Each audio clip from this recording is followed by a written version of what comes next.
Welcome back to Pilipinas Got Talent Performance Night. Now on to our next semi-finalist. Nung audition, sabi ni Miss Ai, kahit ang liit niya, napaka-powerful naman ng kanyang boses. At ang boss niya ang nagpaabot sa kanya dito sa semi-finals, ang kwento ng 19-year-old band vocalist na si Maribeth Calianta.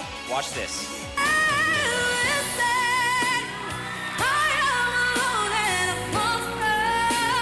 Bihira lang din kasi sa isang performer na mabigyan ng yung pagkakataon na ganito. Lalo pa sa isang napakalaking talent.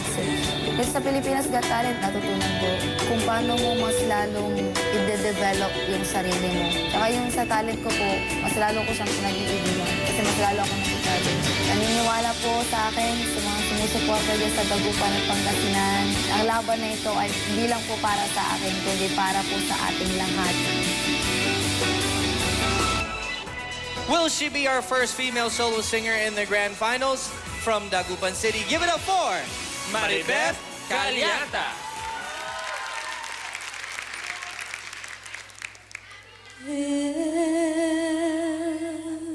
If I should stay, I would only be in your way.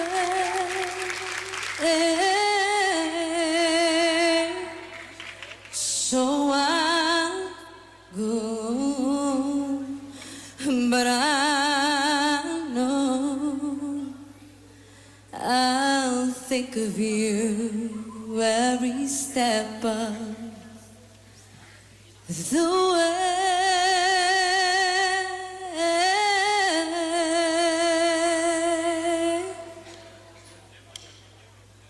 And I will always love you. I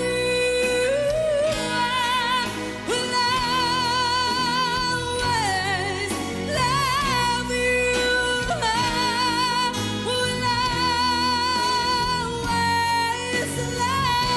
I will always, always, always love you. I will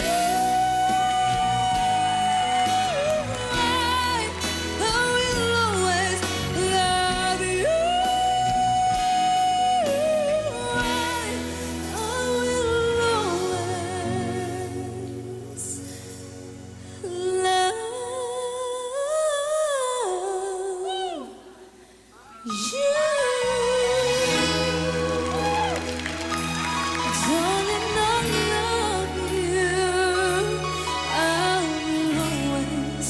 I will always love you.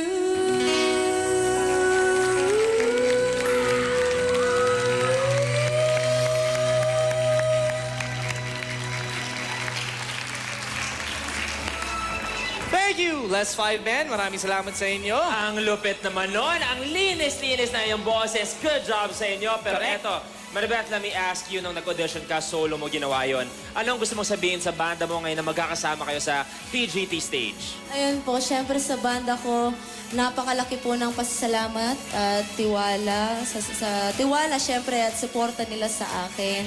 And kung hindi rin po dahil sa kanila, hindi rin po magiging ganito kalakas yung self-confidence ko sa stage.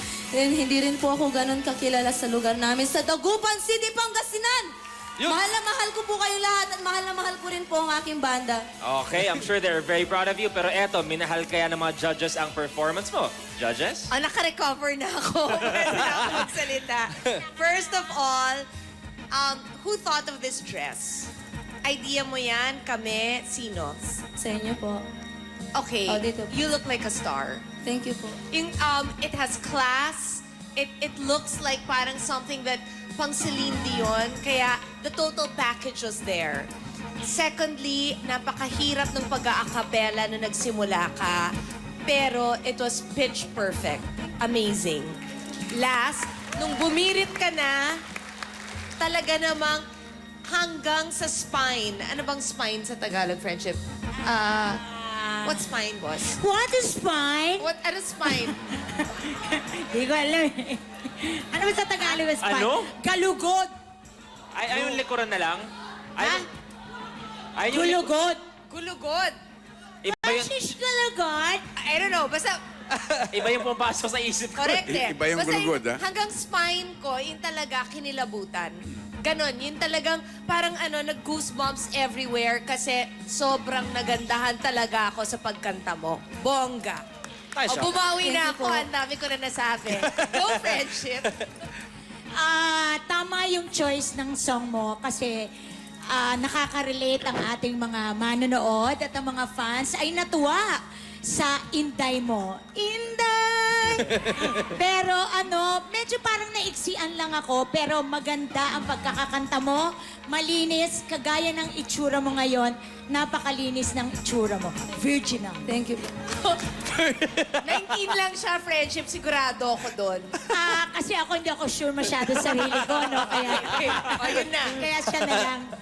Sir FG? Maribeth, ang laki ng transformation mo, ha? From the time that you sang, the first time you sang here, to what you are right now, I think you're going to be a big star. Thank you po. Ang galing mo. Thank you po. So, kailangan na lang ang Pangasinan, bonggang-bonggang support ang ibigay sa'yo, di ba? On that note, judges, thank you very much. If you want to see Maribeth make it all the way to the grand finals, just remember PGT space Maribeth. That's PGT space MARIBETH. Thank you very much, Maribeth. Maraming salamat sa iyo. When we return, kung may piliterong pambatang tagupan, syempre hindi magpapatalo ang Las Piñas. Ang performance ni Ivy Aranja sa pagbabalik ng Pilipinas Got Talent.